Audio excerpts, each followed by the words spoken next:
Stop doing this to your man before he stops feeling safe enough to come home. The number one thing that makes good men shut down isn't what you think. Let me tell you what actually breaks a man. It's not heartbreak. It's not rejection. It's the slow erosion that happens when everything he does gets weaponized against him later. When he opens up about his stress at work and 3 months later, in the middle of an argument, she throws it back in his face. When you say things like, well, maybe if you weren't so stressed all the time, that's not love. Yeah. That's emotional hostage taking. You want to know what men actually need? They need a woman who doesn't mistake his strength for emotional unavailability. Yeah. Because here's what y'all don't understand. When he stops talking, when he gets quiet, when he pulls back, that's not him being cold. Yeah. That's him protecting what's left of his peace. Right. Men don't bond through talking about feelings. They bond through loyalty, through mission, through having a woman who doesn't turn every conversation into an emotional excavation. They need to know that when they come home, they're not walking into an ambush. That home is the one place they don't have to defend themselves. Right. And here's the part that's going to make some of you mad. He doesn't need you to fix him. Yeah. He doesn't need you to help him open up more. Yeah. What he needs is for you to stop treating his self-control like it's a problem that needs solving. That discipline you mistake for emotional distance, Yeah. that's what's keeping his entire life from falling apart. The man who learned to manage his emotions alone, who built his peace without you, who doesn't need constant validation, he's not damaged, he's selective. And if you can't honor that, he will find someone who can. Yeah. Men don't ask for much. They ask for respect. They ask for peace. Yeah. They ask for a woman who builds with them instead of constantly testing whether they'll break. If you are that woman, I salute you. What you're doing matters more than you know. Right. Men don't pull back because they stopped caring. They pull back because you made home feel like a battlefield. When a man withdraws, it's not rejection, it's self-preservation. He didn't change on you. He evolved into what your energy taught him he needed to become. You mistake his silence for weakness, his boundaries for coldness, his self-control for lack of passion. But here's what you're missing. A man who's protecting his peace isn't trying to hurt you. He's trying to survive you. He stops opening up because every vulnerable moment gets thrown back in his face. He stops trying because nothing he does lands right anymore. And if that stings, good. Because the woman who makes home undefeatable, who brings softness instead of combat, who chooses to receive instead of resist, she doesn't have to worry about him pulling away. Energy matches energy. If he's distant, check what you've been giving him to come home to. Chaos, criticism, Yeah.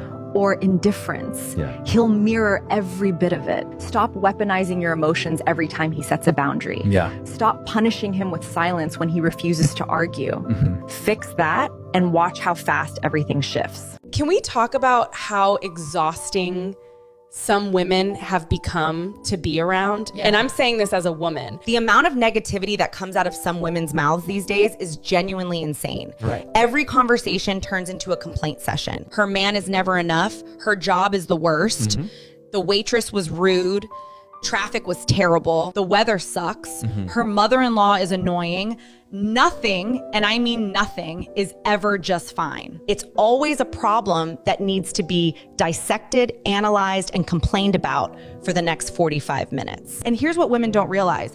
Men are listening to this. They're taking mental notes. They're watching you drain the energy out of every single room you walk into. Yeah. And eventually they start avoiding you because being around you feels like work. You want to know why he doesn't talk to you anymore?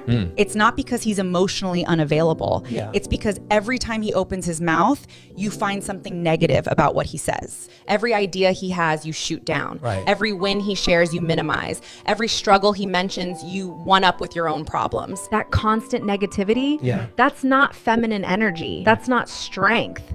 That's just exhausting. Men don't need another source of stress in their life. Whether they show it or not, they have enough pressure at work, enough battles to fight, enough weight on their shoulders. What they need when they come home is peace.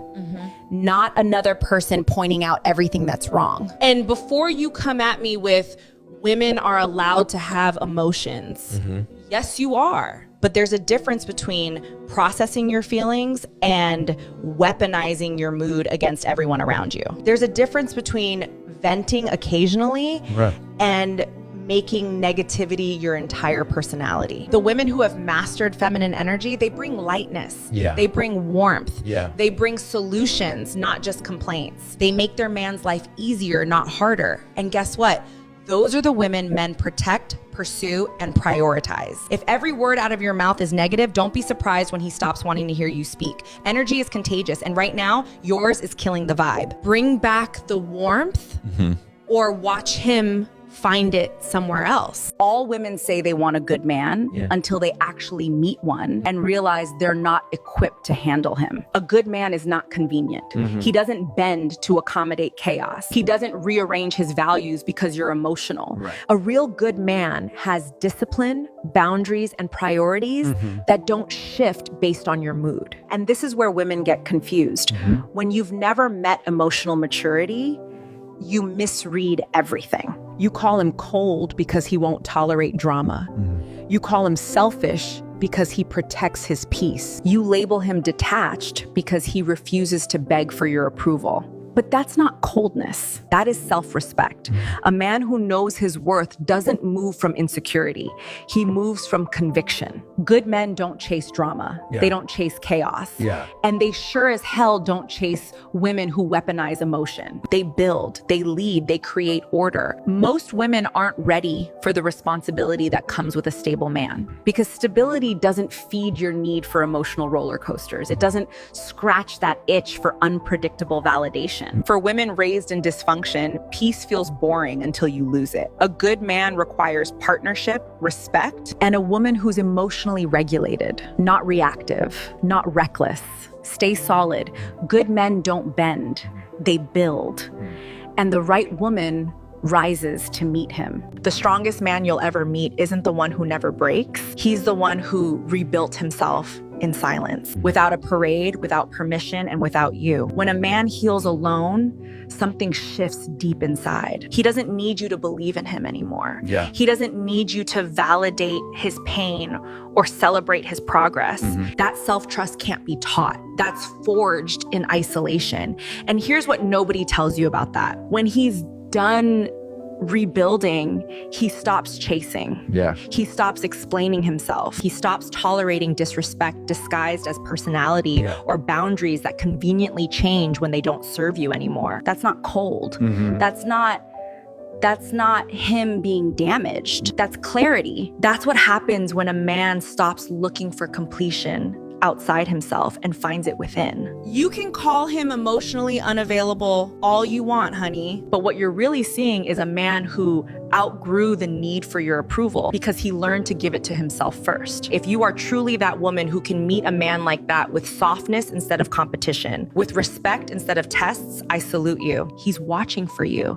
And when he finds you, you're gonna understand exactly why he protected his peace so fiercely. All women say they want a good man until they actually meet one and realize they're not equipped to handle him. A good man is not convenient.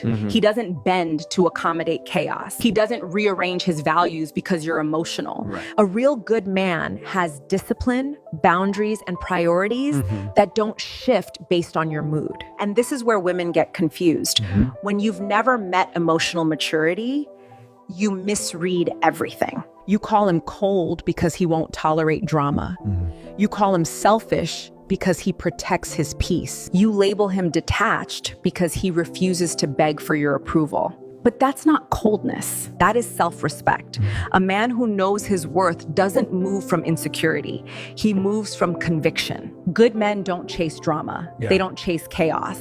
And they sure as hell don't chase women who weaponize emotion. They build, they lead, they create order. Most women aren't ready for the responsibility that comes with a stable man because stability doesn't feed your need for emotional roller coasters. It doesn't scratch that itch for unpredictable validation. For women raised in dysfunction, peace feels boring until you lose it. A good man requires partnership, respect, and a woman who's emotionally regulated, not reactive, not reckless. Stay solid. Good men don't bend, they build. And the right woman rises to meet him. You want to know why your man went cold? He didn't change. You broke him down so many times he stopped trying. Every time he opens up, you weaponize it later in an argument. Every time he leads, you fight him on it, then blame him when things fall apart. Every time he works late to provide, you accuse him of not being present. He's not emotionally unavailable. He's protecting himself from you. Yeah. Because the woman he loves Yeah. has become his biggest critic, not his biggest supporter. Men don't leave because they stopped caring. They leave because caring became punishment.